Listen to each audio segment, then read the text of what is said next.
15 heures passées de 4 minutes, fidèles et aimables téléspectateurs de média Business Télévision, sur certains vous êtes encore de le plus là, pour suivre notre 4e numéro de cette semaine, 4e numéro de ce mois de juin de votre émission MP Débat, que vous avez souvent l'habitude de suivre chaque après-midi pour essayer de réfléchir par rapport aux actualités politiques de l'heure fidèle. Et ma belle téléspectateur, merci à toi, Dylan Hervito, qui réalise cette très belle émission, en complicité avec Daniel, qui est sur le côté de la prise de vue. Quid de la ville, Manta Kinshasa pour la constitution démocratique du Congo. Après cela, pour l'interrogation, est-ce qu'il y a une réussite ou pas? Pour l'interrogation, on va essayer de réfléchir par rapport à cela, avec des éminents intervenants, analystes, acteurs politiques, on va essayer de réfléchir avec eux par rapport à cela. Pour cet après-midi, les 081 47 87 853 comme l'habitude. Vous allez nous écrire sur WhatsApp, vous allez nous écrire sur un texte normal, ça me fera énormément plaisir. Moi, votre homme de secteur, Jourou John, je suis déjà là. C'est prévu qu'il soit au nombre de 4, mais quand même, il y a déjà un qui a tout présent. Je parle comme ça de Jonathan Ikoma. Jonathan Ikoma, que vous le savez très bien, qu'on a souvent l'habitude de le recevoir en étant un jeune condition, mais quand même, cette fois-ci, on va le recevoir comme le secrétaire national chargé de la communication de la partie FRC. Mon avocat modèle. Ouais, mbote mingi, cher John. Mbote na bakongomani nyonso oyo lobi ba répondaki na appel ya C64 na oyo etalaki ville morte oyo tosengaki na bakongomani to bavanda mpona to exprimer na lolenge na biso ete tolingi lisusu 3e mandat te mpona ndeko Tshisekedi asalaki déjà asali 2 mandats na ye e etikali toloba etikali mikolo mike etikali na 2 ans. Donc asala 2 ans na ye ebongo tokende kotika ye na Sénat comme étant sénateur à vie. Et merci na bakinois nyonso parce que na moni mot d'ordre ezalaki respecté. Bakinois balakisi ete opposition mala lobaka ete opposition eza pas tout opposition eza état d'esprit. Balongolaki opposition boye na boye nayokaki bandeko lobaka opposition ya pete. Mais dans un sire après ville morte hier ba changer et le na ba mombali bozo na mona ba komi ko sa l'évangélisation routine ba tuna misala to mona gango lobi abande ko na biso ya union sacrée na bande ko na biso ya C4 talaka depuis C64 bima bazwa mama na panique mama na musala to pesa bango moko bazaki na union sacrée mais to comprendre te basala C4 bazo continuer ka ko créer bazo yi ba peka ba même logo na biso pona relaxer te toza makasi opposition oyo babandai ko sous-estimer hier et lelo baza isusu na lelo ka koloba te to moni ete mbala liboso na mona bourgmestre azo lobete et loko eza maison ya mutu mais bourgmestre azo senga eka fungola soka fungoli te ba ko kanga ngo na mibeko nini elobi bongo ya mboka na biso. Voilà, tout le monde passe sur mboka Jonathan Ikoma, voilà la biso. Déjà la minute, je le répète à peu près plus, il y a d'autres intervenants qui vont nous rejoindre un moment à l'autre. Oui, qui chasse la chemise à la canne sur embouteillage, mais bientôt là-bas beaucoup malaka na oisika. Na kasi na kotika na ngamona yo, za mona mboka moko. A mesure kota la biso na MB débat, alors bi ne beaucoup un bas Jonathan Ikoma alelo. Aux autres amis na côté. Jonathan Ikoma on le fait en étant jeune, conscient, étant que coordonnateur, on a soutenir mon Zamboka, puis à toi, tu me sais que tu m'as dit que la Moukibo, car on a le même régime, j'entends comment, à zone une opposition, toi qui es une opposition, tout le monde est cassé.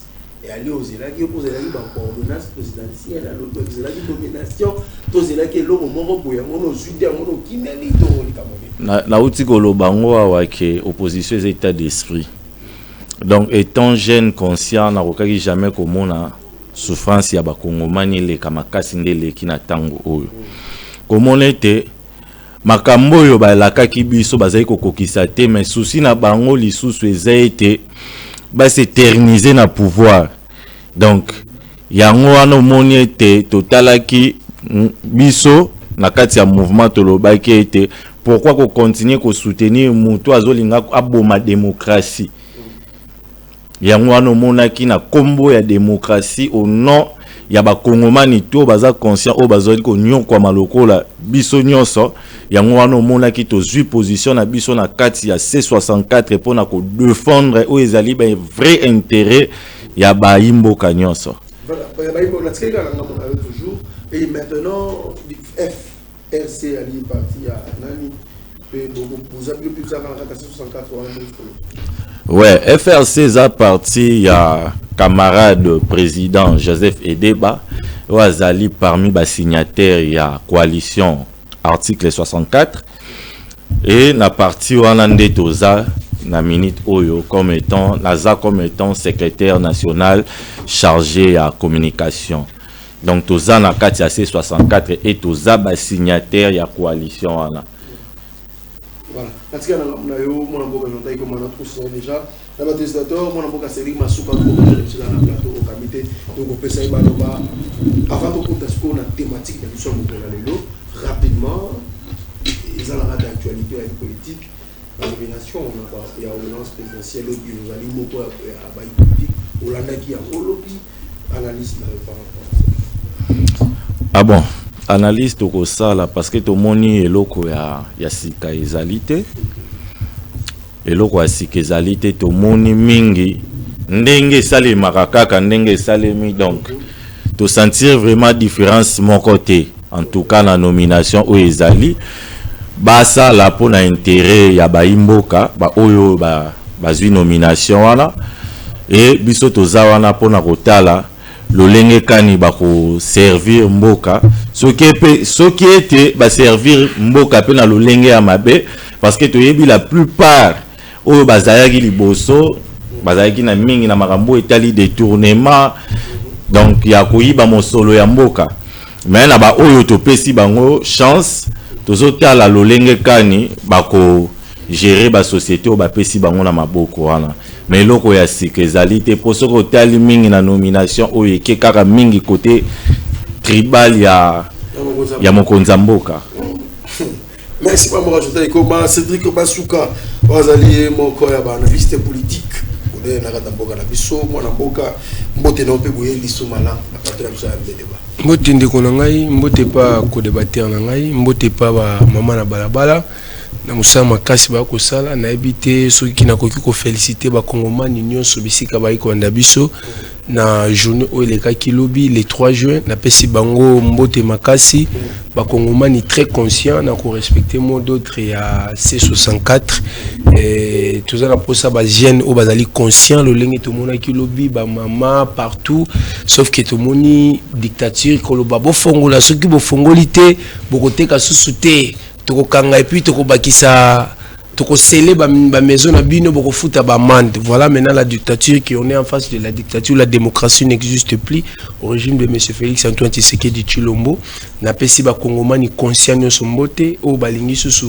changement bango babingi yango changement te balobi modification te changement ya constitution ba prouver monde entier amoni que ville morte et simbaki pe etosaki toboyi kadiosha toboyi lokuta toyebi ki régime vérité ezalaka bonjour onyo sotikali ezalaka nango lokuta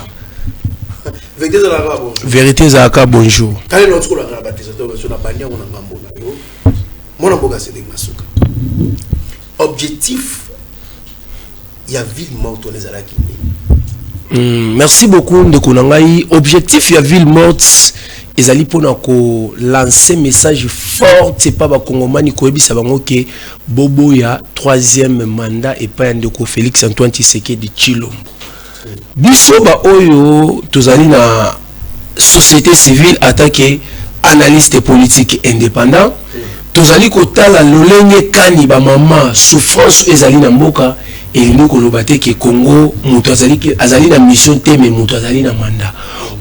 Objectif principal il y a ville morte ezali kobo ya 3e mandat au régime où na pouvoir actuel qui koloba ke constitution biso tozali nango il faut ezala respecter il faut ezala changer te mais ezala respecter Donc c'est ça l'objectif principal. Il y a ville morte na biso ozaki lobby kolobaki ba kongomani nyonso bisika ba kolanda biso ba respecter ville morte ndeko na ngai moto akokosa yote ville morte ya lobby esimbaki.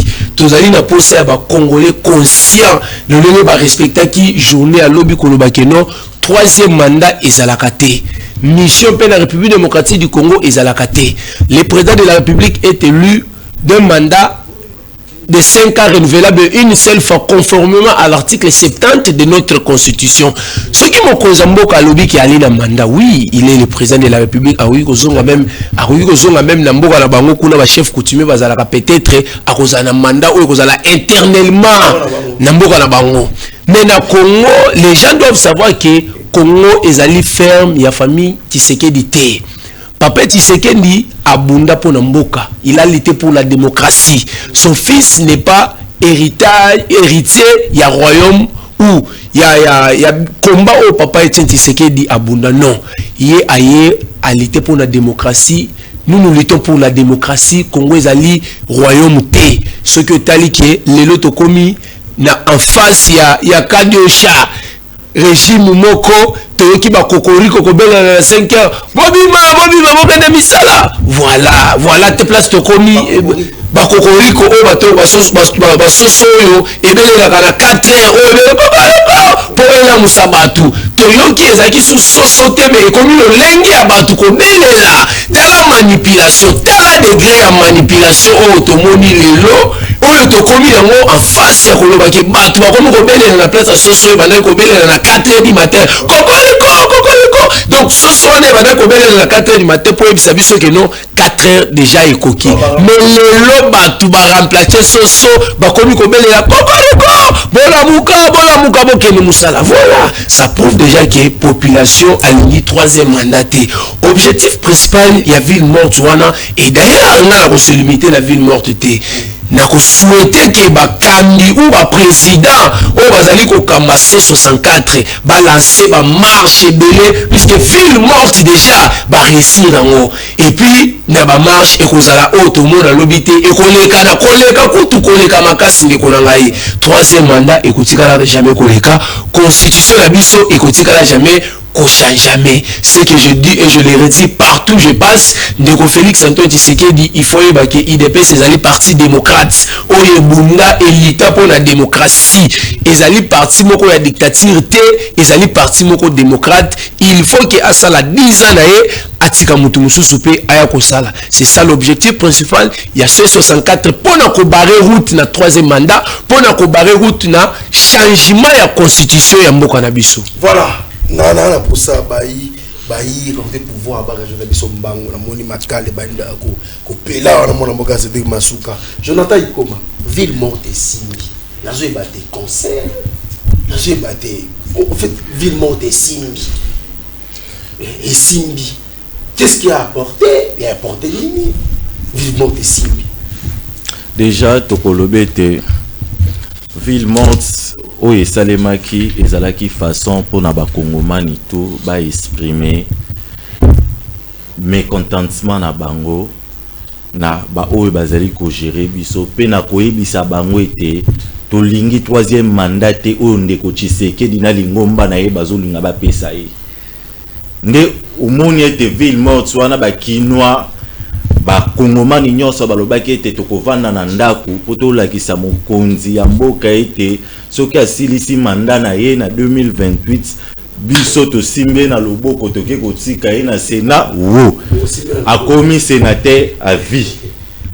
Mais il faut rejoindre muninga na ye muninga na za sénateur à vie ye pe so akomi sénateur à vie rechanger le côté pour na ko rappeler ete Congo ezanda ko ya limité te Etienne Tshisekedi.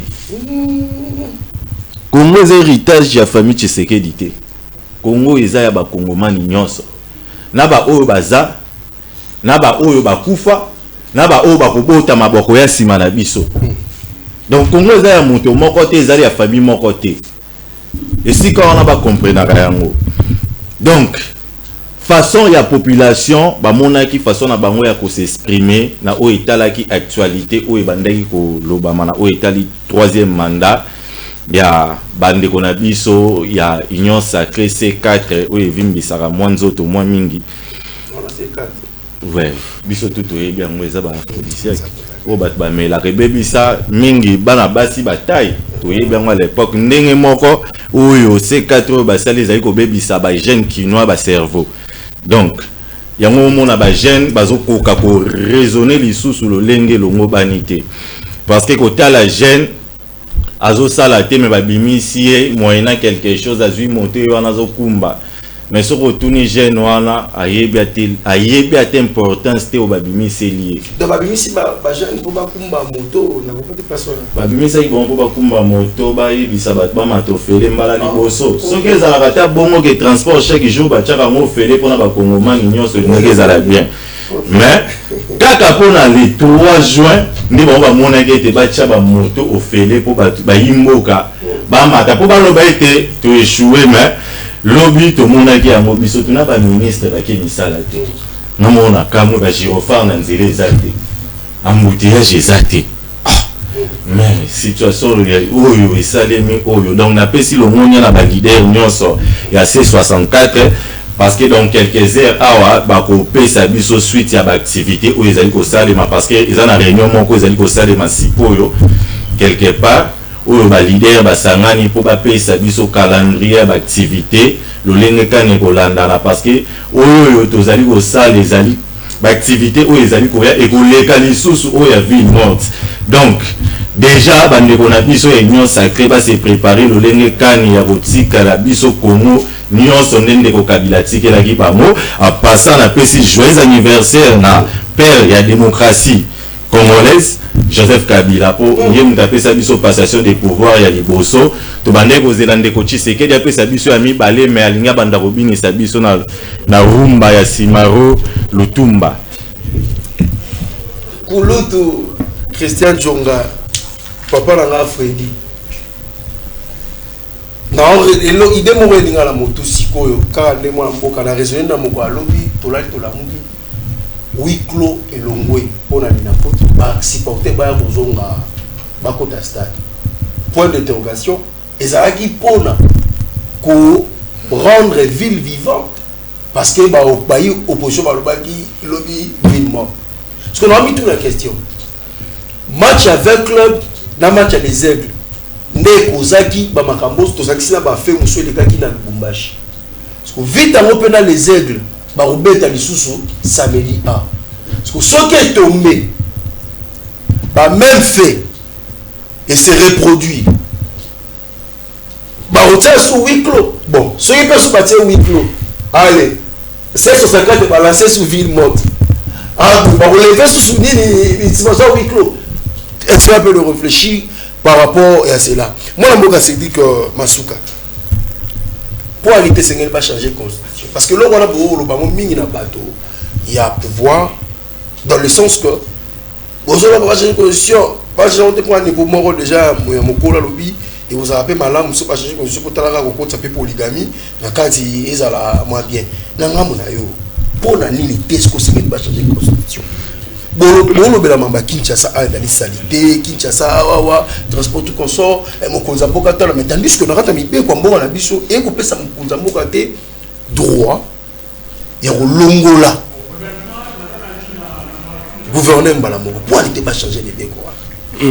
Merci beaucoup ndeko na ngai na ko biso loko mo boye constitution biso tozali na yango et empêcher régime ata esika moko teke babongisa mboka oyo.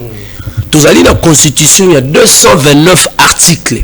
Le 229 articles, tozali dans la constitution, 221 articles, ils ont un objet et à révision.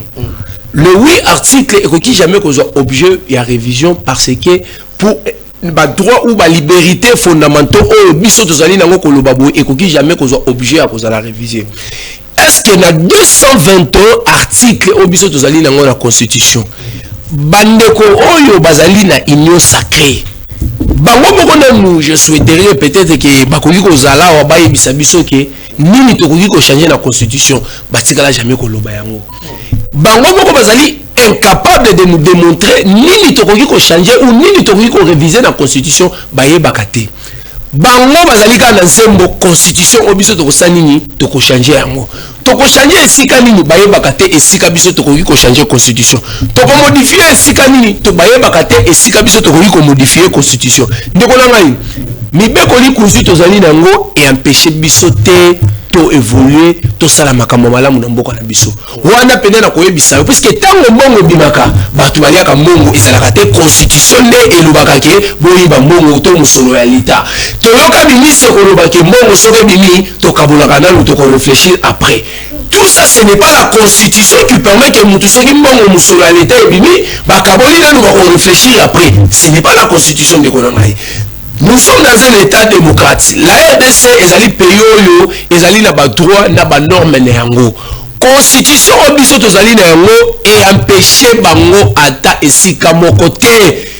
Le président Félix a été élu comme président conformément à la constitution obiso tozali na yango. Ezali na eloko moko te ezo empêcher ye. Soki jour mususu bandeko ya union sacrée bakozalaka wa peut-être obengi bango baye koyebisa biso article moko kaka mibale te moko oyo empêcher bango ke ba faire avancer mboka ezalaka te bazali ba dialogiste bazali ba fanatique obi mboka na biso ezobonga te. Pourquoi nous les jeunes à un moment nous devons arrêter d'être fanatiques.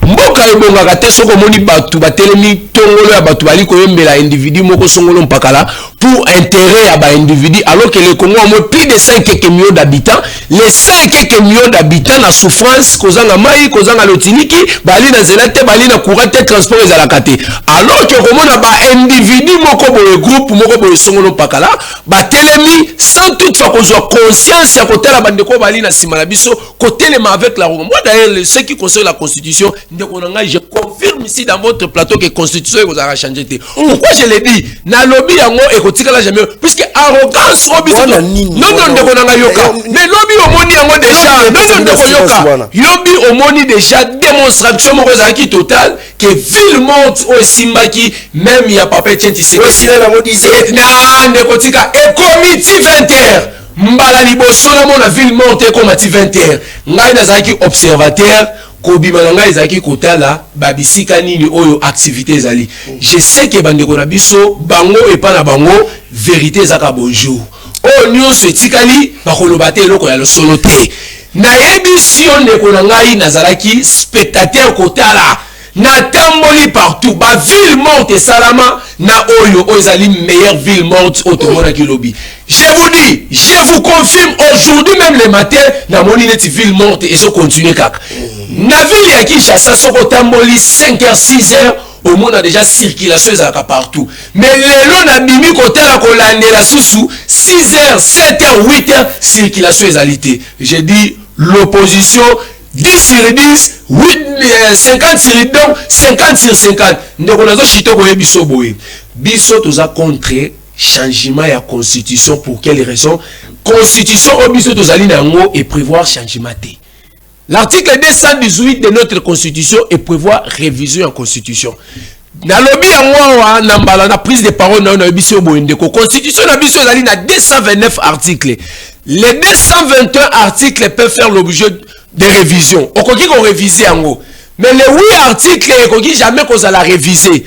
Et puis qu'on révise en haut, si vous lisez même l'article 219 de notre constitution, et puis si vous avez possibilité à moment nini ou na moment ni na tanini to konki ko réviser ou to konki ko modifier quelques articles na constitution biso. Mais ce n'est pas au moment actuel au biso to zali na yango que constitution est à la toucher. Et qu'on a la toucher pour quelle raison? Ils ont empêché biso atteindre le côté. Si les gens veulent que batika la na pouvoir ba éterniser ba bongisa mboka ba bongisa mboka constitution te article 70 ya constitution na biso et lobby président de la République azali na mandat moko renouvelable une seule fois. À la fin de son mandat, le président de la République il doit se préparer quelque part pour que article la sénateur total araye na chambre haute ya institution na biso. C'est ça la démocratie, c'est ça la beauté de la démocratie. Ce n'est pas de la dictature. Aujourd'hui, qui peut vous dire que Félix Antoine Tshisekedi est dictature plus que Joseph Kabila? Moi je l'ai dit ici, je vous confirme, plus que Joseph Kabila. Un grand dictateur.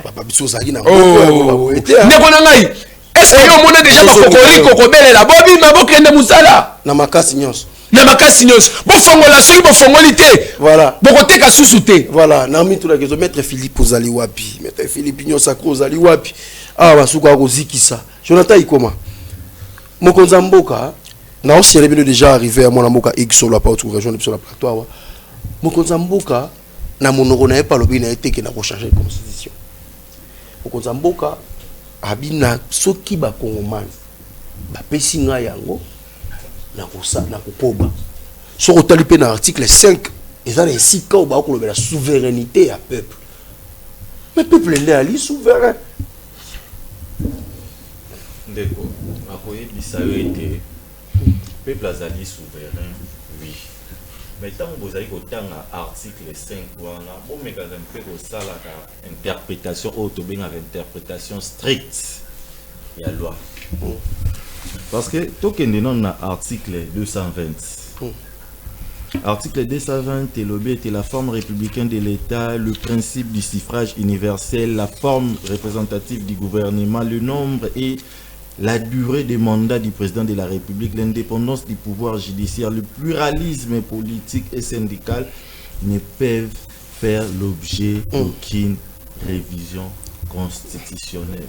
Siko ndeko John yebisanga na kati ya babiloko oyo batangi awa na article 220 eloko nini ezali ko bloquer mboka po se développer bandeko na biso union sacrée ba yebisa biso basawa bi maître Philippe parce que article 220 est clair lelo yo bandeko na biso ya union sacrée soko tuni bango bolingi bo changer bozolinga bo changer pourquoi ba yebite bayebite bazoyaka kavike bayebisaki bango déjà kuna ke bino bokende bolo baka ke te constitution fait changer mais eloko eko changer bayebite ngana lingaki na constitution to sala au moins débat o lingaki ezala constructive totanga to sala débat na o étalé article 36 où ezali ko pesa droit na ba kongomani ya ko sala misala ba créer biso misala nini ce qui toke na ba article misusu epesi ningisa ete ba kongomani bazali na droit ya ko vivre na un environnement sain lelo tala Kinshasa lelo ti assainissement ba pesa ngona ba soda mais alors que zali la direction mobimba na ministère ya environnement ou état d'assainissement na lingaki débat et mekampe ko zala wana et non débat ya ko changer constitution ko zo ngabo changer mupeko lipunzi pona mutu moko alors que mipeko yango moko ezoloba ete loi tango basalaka yango il faut ezala impersonnel loi bakoki kotaya yango te na taille ya bandeko ya union sacrée po basepelisa mokonzi na bango non il faut moko toyeba bandeko na biso oyo ya union sacrée surtout tango bazotinda bacommunicateur na bango na tv bayebisaka bango mpe pourquoi balingi échanger soki balingi échanger kaka pona ko sepelisa oyo azali mokonzi na bango po bapesa ye mandat mais na kokamwa parce que ye moko mokonzi na bango asalaki point de presse oyo azali mokonzi ya mboka autorité de référence ya union sacrée ye moko asalaki point de presse alobaki ete alobi ye moko azali na besoin ya troisième mandat te mais soki population to peuple pesi ye troisième mandat déjà peuple a une impossibilité à couper ce troisième mandat peut au monde qui a un lobby peuple a la qui c'est troisième mandat zali te peut causer et juridiquement par là troisième mandat c'est impossible on peut parler du 4e république ce qui toye na wana to kende na nous to mécanon kokoba parce que bandeko na biso na linga ki bandeko union sacrée bazala vraiment donc to kende na débat ya changement constitutionnel débat ya changement constitutionnel est tout d'abord extra-constitutionnel. Parce que changement ya constitution est prévu dans la constitution. Parce que il faut yeba pouvoir constituant originaire et il y a un moment nini pour créer une nouvelle constitution. Est-ce que tu as la carte de révolution? Non. Ils ont bino na bino de bozo gérer mama soumino ya bino. Mokonza mboka ya bino. Ce que beaucoup ça la révolution on a banani pour créer constitution sika yebanité donc il sous balobi ete parce que il faut bande qu'on a biso moko ya union sacrée il faut bazwa timing ya kotangaka parce que nazo mon on dirait yango ndeko moko alekana ki la fois passée na émission na lobaki était kolongwa na kati ya IDPS eza le rôle la délivrance pour na bato parce que mon tout sera longwe na IDPS et lora liboso azongi la classe na pesi raison na pesi ndeko wana raison parce que tous un exemple belé ok alongwe na IDPS azongi di classe pour que ameka kozongi sa cerveau na bien parce que nazo comme moi bandeko balingi lecture bandeko balingi kotanga te bandeko balingi kotanga te bandeko na biso union sacrée parce que nayebisaka dernièrement que bas slogan mususo tout droit tina 3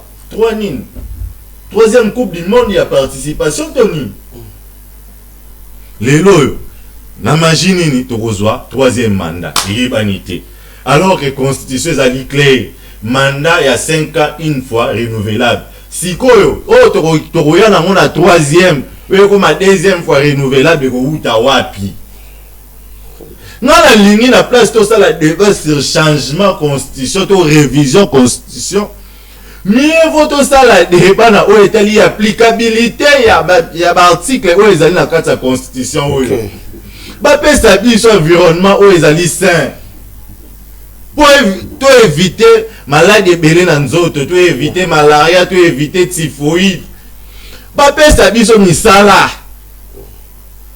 parce que l'état na obligation wana il faut créer misala pour te ba kongomani basala sikoyo si to genda kaka na débat ya changement pe ba ndeko belé ya IDPS bakamwisaka ngatongo ba betaka sete mingi na o etali changement ba ko sala constitution sika mena o ya kalo epesa ki o droit ya ko sala musala ozali ko sala te yo vandika ka wana so ba lobi obeti maboko ngana kamoka est-ce que kozala tala ezana ba biloko mususu po neti omoni bande kwa IDPS baroya na plateau to kozwa bango il faut pas to que na bango ba débat po ba mesa na beaucoup plus na ba débat o ezali terre à terre na ba débat scientifique ba yakate po ba ebete base ezate OK mais to kozwa bango na ba plateau Zambazali nous de profiter ba ozalaka kawa tozali na mwana mboka Igsolo azali moko ya ba directeur ya cabinet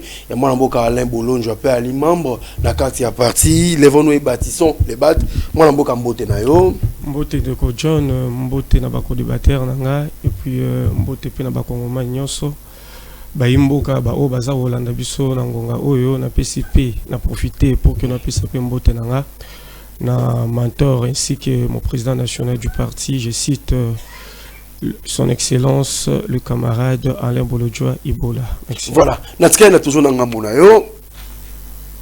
Toko lobela mambo ya ville morte le kana mokola lobby.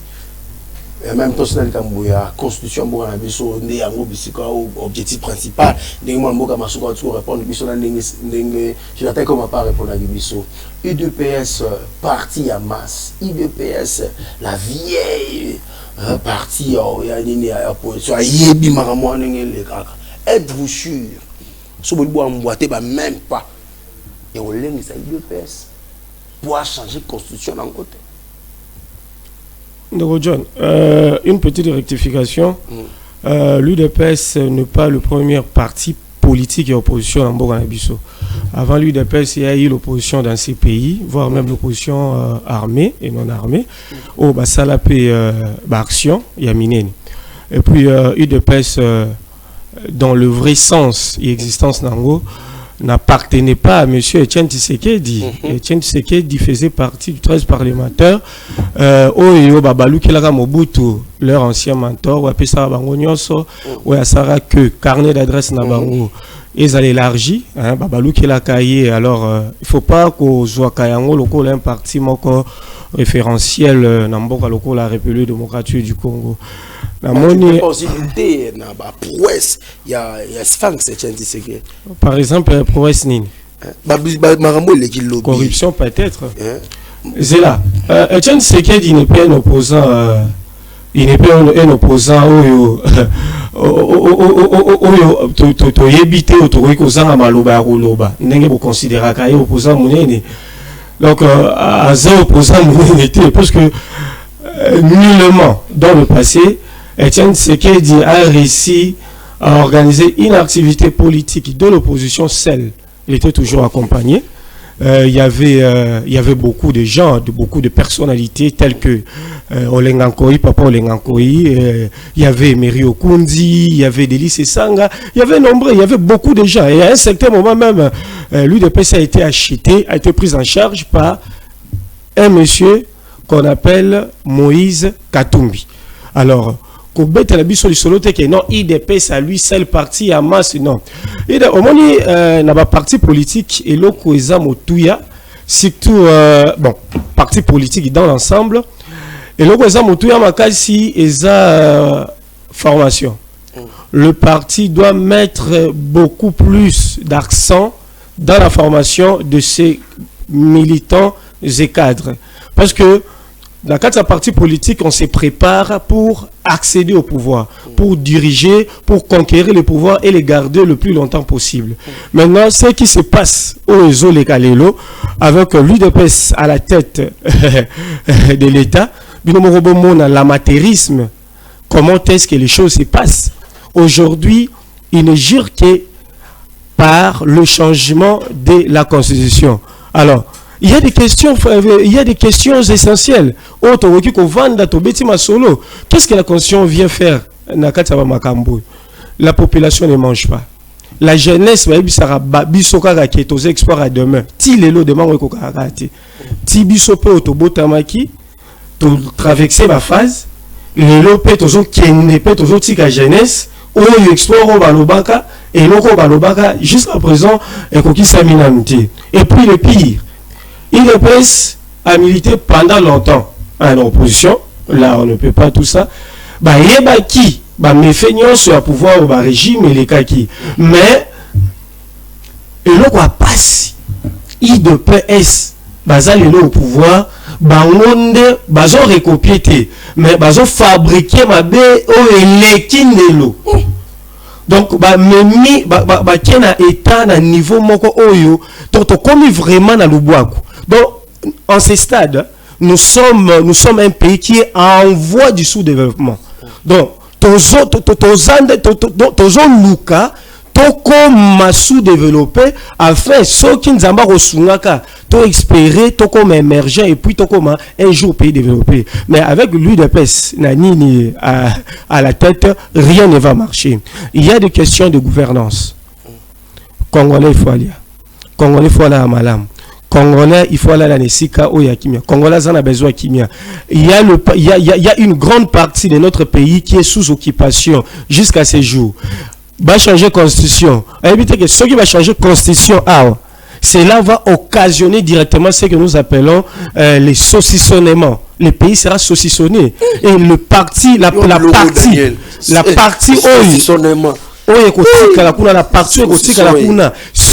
si et seulement si il gardait la même configuration constitutionnelle, il y a des partis qui ont déjà scindé. Alors, tout bêta solo, où était la gouvernance, le bien-être. Mais c'est Félix Tshisekedi, l'actuel président de la République, ne doit pas ignorer que il est l'émanation du peuple. Et puis, pouvoir naïe, oyaza nango lelo, ayeba yango que ils ont pouvoir constitutionnel. Et la constitution, oyo pesiye nzela, et sunga qui est pour qu'il y ait le président de la République, oyo y est après ta serment, voire même papa na épée, parce que Kabila Zara mutema munene. So les Zara qui na mutema ou bango bazana ngwa, mais bisonyo soto sila na prison. À Simba yango, je jure tout ça devant la nation, tout ça, et ça repris dans la constitution. Félix. Mais allo ba yango papa, nini ba télé nini, bon, je peux pas tout dire, déballer tout ça à la télévision, je peux pas tout déballer ici, mais comprenez, allez-y comprendre, bah on va ébi l'histoire, bah ébi. Oso mona, so keza qui na moment oyo, mais ba tout ba sili. Oso comprendre. Aye ba que so qui va bouger, bah mais qui ko bouger constitution, oyo ko ça maté, parce que déjà lobby oyo tu koleka, population et là qui si bango clairement que baza en osmose na bangoti. La population n'est pas avec eux. ceux qui ont montré que non, c'est une mobilisation, là ce sont des mercenaires. Ils ont bon à l'État, bango bazo dilapida, bango le roi mbongo ya matanga, bako pesa bango mbongo bako lia, mais que la population n'est pas avec eux. Et puis la ville morte, ils ont une réussite. Banda Congo, Ezala Congo, c'est la première ville morte. Il y a ma longue réussite. Non, 9h. On est bien l'administration congolaise et souka kosala na 17h30. Donc à partir de 17h30 administration musala et sili. Donc mais ville morte oyo et kenda qui au-delà ti mukolo lelo na 0h. Parce que les autorités au cadre, le président, les responsables de mouvements politiques, de partis politiques, ceux qui va décider qui autrement que la ville morte et continuer ti nangonga otozali na ebiso mona mboka ndeko John Juroa de melanga que la ville morte allait bel et bien continuer. Très bien. Alors, awa tozawa il faut tout élever débat. Bah on va landa biso na ndaku ba leki biso na mayele na musika. Donc il faut to meka tant tozo pesa ba idée na biso to meka ko se situer normalement pour que toye ba comme dérouter ba makambo mususu te o essentiel pour na mboka na biso. Voilà, moi mboka c'est de masoko to dernier tour de table. Nde boko le kana TV boy ba ko landa bino. Ba ko landa bino na ko sepela na manière beaucoup réfléchir. Moi na mboka olobi ke constitution ko le kate. Ba ko changer en côté. Ozolo bango malamu. Pe oyebi politique na biso ndenge ezalaka. Félix ana mapinga. Bango de bana pouvoir. Malgré moi na mboka de liste sanga na sepelaki na likamwa lobaki, na sepelaki parce que naza amoureux de la lettre. Habillé en menu, ba plaquer bango au sol. Déjà mamba référendum na Assemblée nationale te sokolandaki.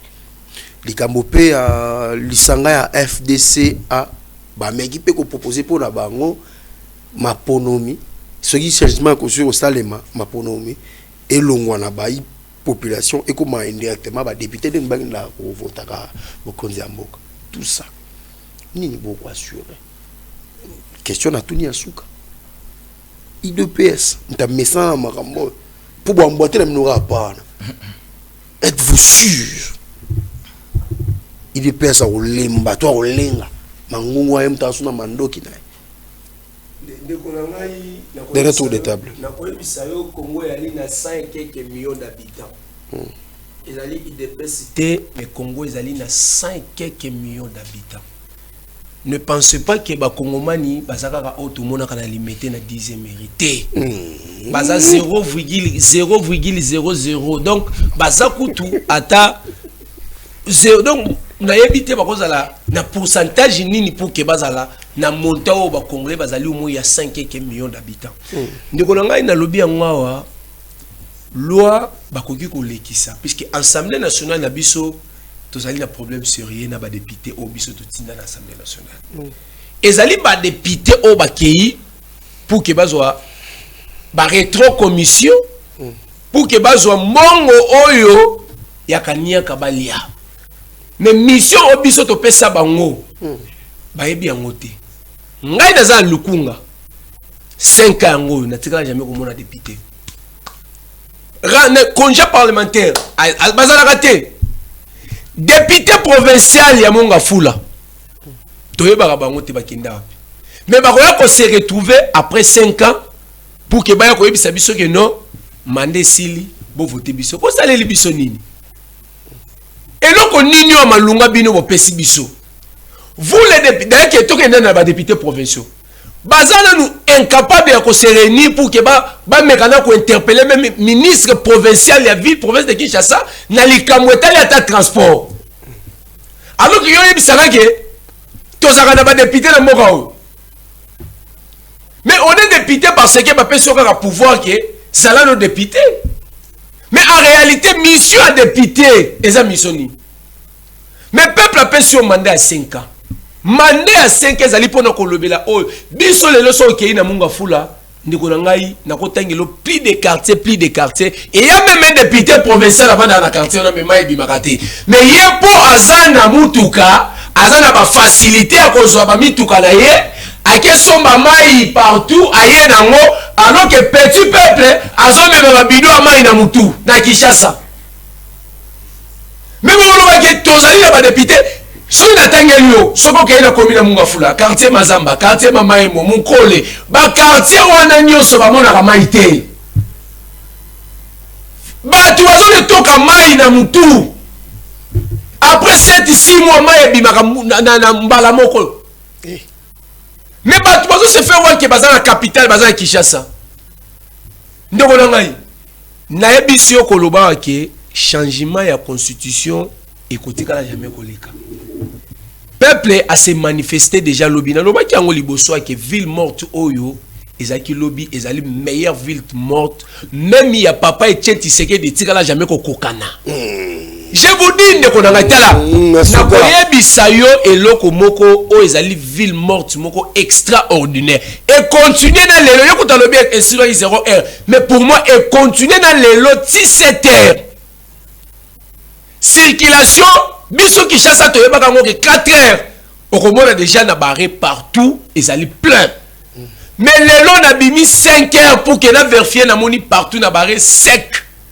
circulation zongi normal à partir de 10h 11h au moni que moi perturbation mais bami tout quand même ebimi na ngoi te bazo continuer ko loba ville morte ne ko ngai Congo ezali ferme il y a famille Tshisekedi te ezali ferme il y a pas ezali ferme il y a famille Tshisekedi te Congo ezali pona ba Congomani 5 quelques millions d'habitants tokoki kozwa loi te topesa ngo na faveur ya président Félix pour que ya azali mwana ya papa Etienne Tshisekedi te biso toliaka epai ya papa Etienne Tshisekedi te biso pe totambolaka epai ya papa Etienne Tshisekedi te totambolaka etake ba Congolais puisque Congo ezali pona biso nyonso. Mais pourquoi bato bakoki kozwa Congo bakomisa ngo Congo ya ba individu ou groupe ya ba individu alors que ba Congomani bazali partout bazali sous le droit ya Congo te. Il faut te réfléchir état que batou état que ba intellectuel.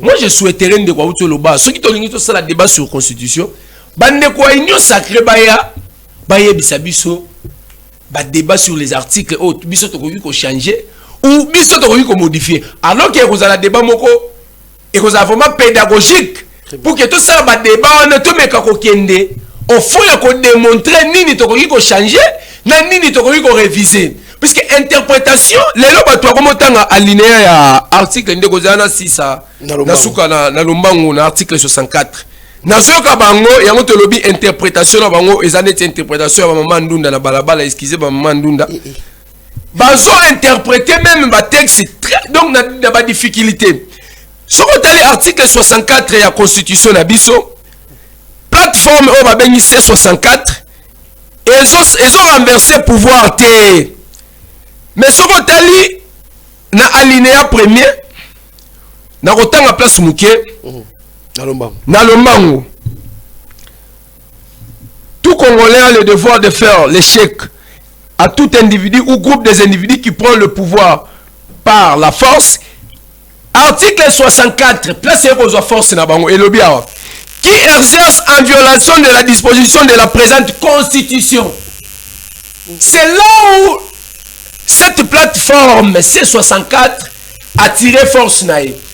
Mibeko lobby qui exerce en violation de la disposition de la présente constitution. Bon alinéa décasse. Mais c'est pas non de balobi bien azo exercer pouvoir na force en violation ya disposition ya mibeko biso tozali na yango ezali pour na renverser pouvoir te ezali pour que ndeko il faut à respecter mibeko ya mboka na biso mandé ezali ya 5 ans renouvelable une seule fois ceux qui alingi a éterniser na pouvoir a kende na mboka na bango peut-être bazali na ba ferme belé akoki kozala chef coutumier kuna akozala tamulai.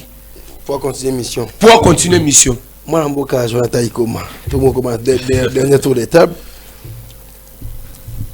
Ville morte. Êtes-vous sûr? Pour tous ceux qui voient la présence. Film, êtes-vous sûr?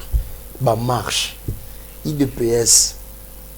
azalaki na pouvoir te résister na ba marche tout comme ça ba yebi ba stratégie wana nyonso tout comment paralyser une ville, comment mettre une pression à un président de la République. Êtes-vous sûr on a même pas besoin d'emboîter et on ningi ça venant le PS en fait John Djourou et ce qui est changé t'es tous la ligne na koyebisa eloko moko ke vu que lobby il y a batu oyo baza pembeni ya pouvoir bazali koloba ete ville morte na bino eloko esalemi te mais natuni est-ce que bayebi eloko elobi ville morte parce que biso tolobaki ville morte elakisi ete vanda na ndako mosala eyali te classe ezali te nini ezali te mais ville morte etindi bato na trouble te yango ntango bandeko bazolobaka ezali meilleure ville morte oyo tozwa na mboka oyo nga na confirme yango mpo kotikala kotangela nga te eloko ya mutu bapiyaki eza te mutu oyo asalaki soki abukaki eloko ya mutu eza te mais bwana kofoisa ba moto abatu kuna na nini na changu so mutu papa eza ba image ya kala oyo ntango bato ya transport babandaki kosala ba grève ville morte oyo esalemi na respect ya mibeko mpe na respect ya bacitoyen nyonso bakongomani bamonaki ete ezalaki important ya kosexprime à travers ville morte oyo ya kotikala na bandako mpona koyebisa na baye oyo bazali kodirige biso ete ndeko Tshisekedi akozwa 3e mandat te mpe 3e mandat juridiquement ezalaka te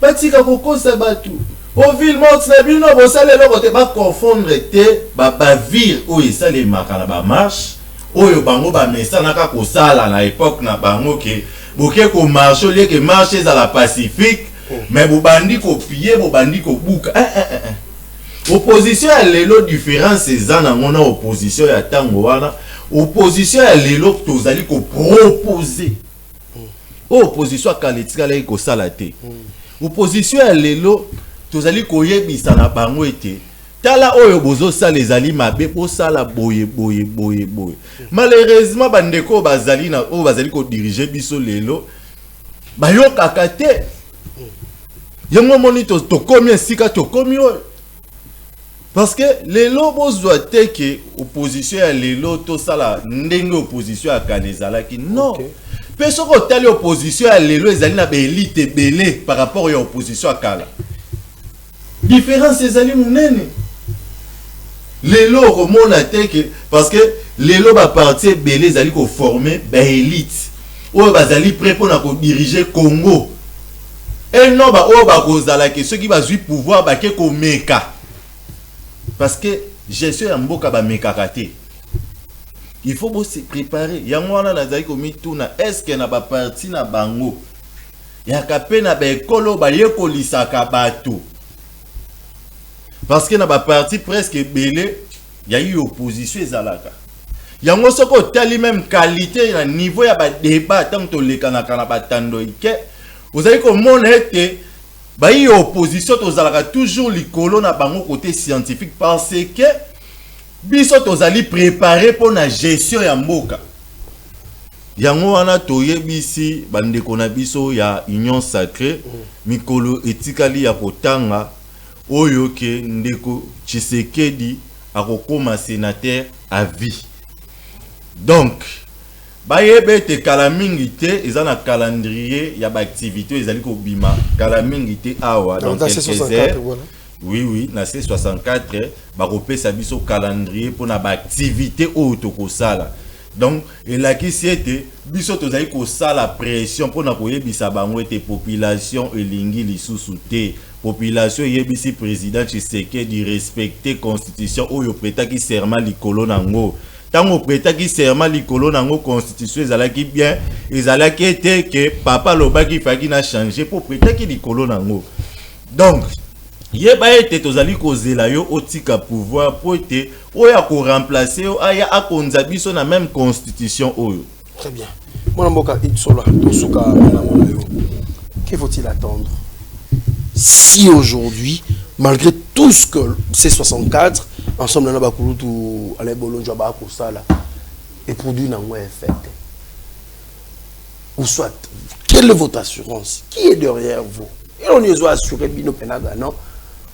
Vous allez mettre en route le projet, il y a qu'à changer la constitution en bagage. C'est quoi nous qui changer? Donc, John, merci pour la retourner. Et puis, c'est pour ça qui est derrière nous. Tant que tu lançais qui ville morte, lobby, qui a obtempéré à la ville morte. Ils ont comment Mobimba. C'est pas vrai. C'est ma toute première fois. Depuis que je suis né sur la terre des humains, dans mon policier a commis moi na quoi. Ah, on là, ba maison, hein, ba maison, on là, ba client na ma casse. Boya ko sombre. J'ai vu aussi un bourgmestre. Na rotanga comme on était, na royi ko tanga pe commune était pour on eza o matsema peka. Mais à cette bêtise moko ya Sony. Azo menacer petit commerçant. Ba o bazala ba maison na bango bazo le paisible citoyen. Non, makamozo tambola bien de préférence na kanga magasin, on a pena manifester mécontentement nanga. Mais on menacé ba le quoi bokanyi boy. Ceux qui bo fongolité ti 11h na ko ya na ko sceller ba maison na bino bo hôtel ali souté. C'est comme si nanyango na habité ceux qui me se fait, c'est que ndé mutazo pesa bango ba matière wana et il dépêche ça partir Sony franchement. Si attends. Docteur Etienne Tshisekedi, est-ce qu'il Azaki vraiment docteur en droit? Oui. Comment est-ce qu'il n'a pas pu réussir? Il y a une formation dans la parce qu'on a des répercussions des société, c'est autre chose. Mais pour que la société soit malade, la maison ou le foyer a un grand rôle majeur. Il y a jouer. C'est ça. Et le moins, comme une partie politique, les militants sont formés, sont encadrés. Ce qui importe est la formation et la discipline. Bisso, c'est 64. Bengaga Bisso, opposé à pété. Opposition à pété. L'opposition à pété est comme une lengis. Et comme si policier quoi? Et lengis, oui, et comme si on va quoi, et lengis, bango. Avant ville morte. Bango na bango ba benga na ki réunion nini comment est-ce que tu peux ça là pour que toi empêchant ba ça qui nyonso même sur le plan spirituel cela n'a pas marché pour n'envoyer que le temps est déjà révolu. Mais ce fait Tshisekedi doit se préparer à passer l'établier à une autre personne. Il a dirigé ces pays parce que à sa émanation il y a constitué à la constitution et puis peuple ne mutu et tindaki il y a travaillé pour le compte il y a peuple il est à se transformer en substitut donc il y a mora comme peuple il y a mora comme ça makamunyoso dans le lenge nae to ebisi boy l'arme le plus fatal dans le monde entier c'est le peuple ceux qui peuple n'engagent pas une décision. Plus question de M. Félix Tshisekedi, il ne sera plus président ou candidat président de la République en 2028. Et au lieu et place de changer la constitution, la meilleure chose à faire, c'est de changer président Félix Tshisekedi pour le bien-être de la population. Pour le bien-être de la population, on les a dit, mon amboka Igor Soloa, Ozali du Terra Kabile, mon amboka Alain Boulou, Joazali P, membre, on a Kati à partie, il y a Levon Noué Bâtisson, il y a même mon amboka Jonathan Ikuma, Ozali secrétaire national chargé de la communication, FREC, il y a même temps aussi, mon amboka Cédric Masuka, acteur politique de la société civile, manière où réfléchir, on comprend malin, il fallait que tu aies la peine à mettre Philippe, Ozali sacré, fait tout à la paix, Emmanuel, sacré. Je ne sais pas de raison, parce qu'au départ, mais quand même, les embouteillages ont empêché, mais jusqu'à arriver à la fin, on ne sait pas la raison, mais quand même, vous avez très bien entendu de quelle manière Congomani va réfléchir pour les Cambo, au Italie, constitution Boga, le monsieur Italie, Gamba, ville morte, Bison sont intéressés à la quartier du Congo, Bison intéressés à Yamboka, na Biso, Toko, Lukango, s'est développé, tout Camboga, la Biso qui est bien de Bousson. Ezaki Anga Yabino, Chouro John, na Combo Tata, Père Mona, merci aussi na Dylan Erkitoko qui a réalisé cette très belle émission. En même temps aussi, Moses Bobo, derrière les caméras, en complicité avec Daniel. Ici, là, pour te dire, déjà demain, vous serez avec Sissi, moi et vous. On va se retrouver la semaine prochaine. Au revoir.